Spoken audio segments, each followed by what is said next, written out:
त्यत्रो भन्दा पनि सुनिन जाठा पाकिस्तान ने अपनी मिसाइल से भारत को निशाना बनाया। इन्डियाको 10-10 वटा शहर चाहिँ भइसक्यो। पाकिस्तान और हाम्रो नेपाली जतिले बुद्धि कहिले आउने आज एक चाँडोभन्दा चाँडो आफ्नो देशमा फर्किनु पर्यो मर्छ र गोर्खा सैनिक छ नि गोर्खा सैनिकहरू सबै त्यो इन्डियाको चाहिँ पछाडि हाम्रो चाहिँ अगाडि राखेर लाने भयो यसको लागि पनि सरकारले केही गर्नु पर्यो भट्टाभट न्युज आइरहेछ पाकिस्तानले चाहिँ अब 2-3 वटा सबै गिरायो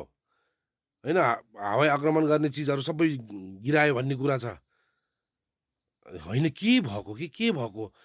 छिटो आउनु पर्यो के सबै छिटो आउनु पर्यो भाग्नु पर्यो त्यता नबसौँ आफ्नो ज्यान जोगाउँ आफ्नो बालबच्चा जोगाउँ आफ्नो गाउँठाउँमा आएर चाहिँ त्यहाँ काम गरेको अब यहाँ खेतीपाती गरौँ बरु हामी अति भयो नि त यो त अति भयो अब पनि थाम्न सकिँदैन क्या अब हामीले अब इन्डियाले अब कमजोरी सम्झेर जिस्किएको होला तर पाकिस्तान त्यति कमजोरी छ त दक्षिण एसियाको सबैभन्दा एकदम भयानक लडाइँ हुन्छ यो भोलि हामीलाई नेपालमा शुद्ध असर पर्न सक्छ किनभने चाइनाले पनि त्यो के अरे हवाई एयरबेसहरू सबै रोक्ने सिस्टम दिएको छ अरे पाकिस्तानलाई हामी किन बुद्धिभ्रष्ट त आफ्नो गाउँमा आउने सबैजना आएर आफ्नो ठाउँमा बस्ने मर्ला सबैजना जाँठ जति सबै कमाउनलाई भनेर इन्डिया इन्डिया इन्डिया भन्यो मर्छास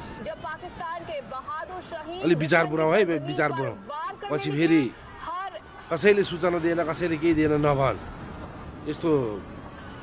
हुने बेलामा त आफ्नो ज्यान आफैले जोगाउने हो बर्बाद भइसकेको छ दक्षिण एसियाको सबैभन्दा के अरे युद्ध ठुलो हो यो अरू देशहरूलाई गुहार मागिसक्यो मोदी डराइसक्यो पाकिस्तानले मान्दैन पाकिस्तानले ब्याङ्क हान्ने हान्ने भइसक्यो पाकिस्तान बौलाइसक्यो